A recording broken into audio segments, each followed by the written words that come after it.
C'est à la Maison-Blanche qu'on retrouve ce soir Richard Latendresse. Richard, le nombre de cas augmente chez vous et ce sera partout plus difficile de se déplacer, particulièrement à Washington.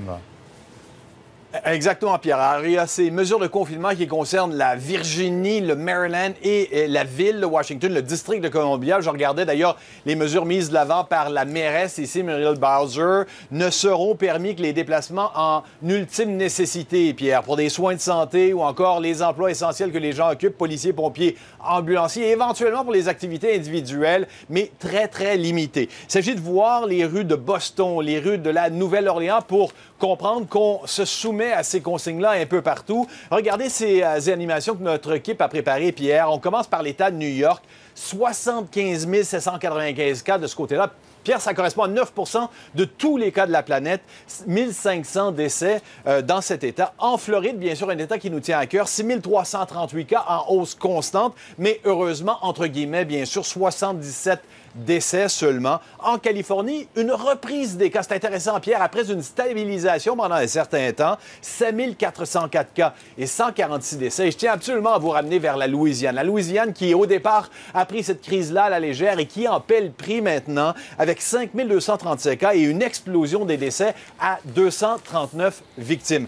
Pierre, je dois vous dire quand même que, pour revenir au confinement, là, on en est en quelques jours à 265 millions d'Américains appelés à rester chez eux. C'est 80 de la population dans 32 États, en plus de Porto Rico et le district de Columbia. La question, bien sûr, pendant combien de temps? Il y a le gouverneur de l'État de New York, Andrew Cuomo, qui a commenté. Andrew Cuomo, d'ailleurs, dont le frère, Chris Cuomo, qui est animateur à CNN, a contracté le virus. Et le gouverneur, lui, dit, ceux qui vous disent qu'ils ont une date en tête, ils ne le savent vraiment pas. Écoutez-le. Everybody wants to know one thing. When is it over? Nobody knows. Well, President said by Easter. This one said by this. Nobody knows. You can have a hypothesis, you can have a projection, you can have an opinion, but nobody knows. But I can say this, it is not going to be soon. Richard, par ailleurs, décrivez-nous cet appel de détresse lancé par le capitaine d'un porte-avions. Il est aux prises avec une explosion de cas au sein de son équipage. Lui. Une histoire fascinante et terrifiante à la fois. Pierre, écoutez bien, là, c'est le porte-avions nucléaire Teddy Roosevelt qui est dans le Pacifique au large de Guam, la grande base navale que les Américains ont de ce côté-là. Il y a plus d'une centaine de cas sur un équipage de 4000 marins.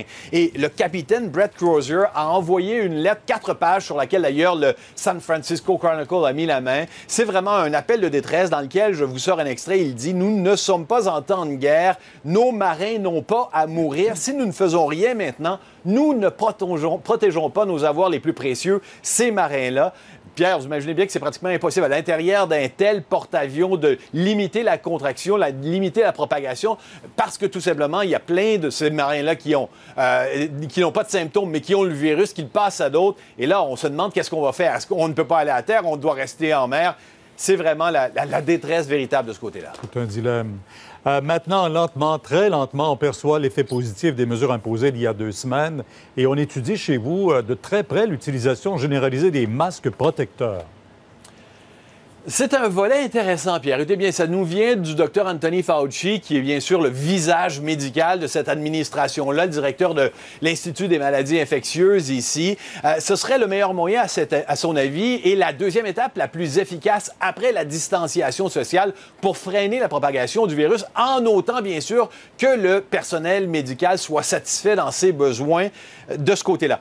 Observation intéressante aussi de sa part, c'est que, et c'est le Dr Fauci qui a relevé ça, il a étudié les données en provenance de Chine, mais maintenant qu'on en a des quantités énormes venant d'Europe et aussi ce qu'on récolte en Amérique du Nord, on s'aperçoit finalement, Pierre, que les jeunes sont finalement plus menacés qu'on le croyait initialement. Écoutez-le.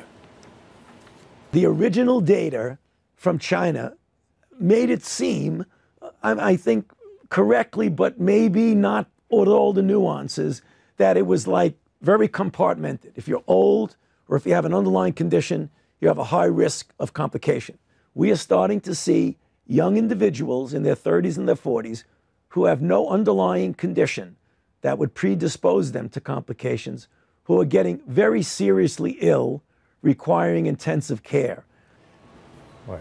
C'est une Encore réalité. une fois, Pierre, ça ne concerne ça ne concerne qu'une minorité d'individus, mais ça s'accroît. Et le signal fondamental du Dr Fauci, comme tous les experts que vous nous présentez constamment, c'est de dire les jeunes, ils doivent avoir conscience que c'est non seulement leur santé, mais la santé des gens autour d'eux, des gens qui sont plus vulnérables, qu'il faut d'abord prendre en considération. Et c'est le message qu'on a de la difficulté à passer ici aux États-Unis, d'où, encore une fois, les problèmes qu'on a à freiner la propagation du virus. Merci, Richard. Bonne soirée. Merci, vous aussi. Au revoir, Pierre.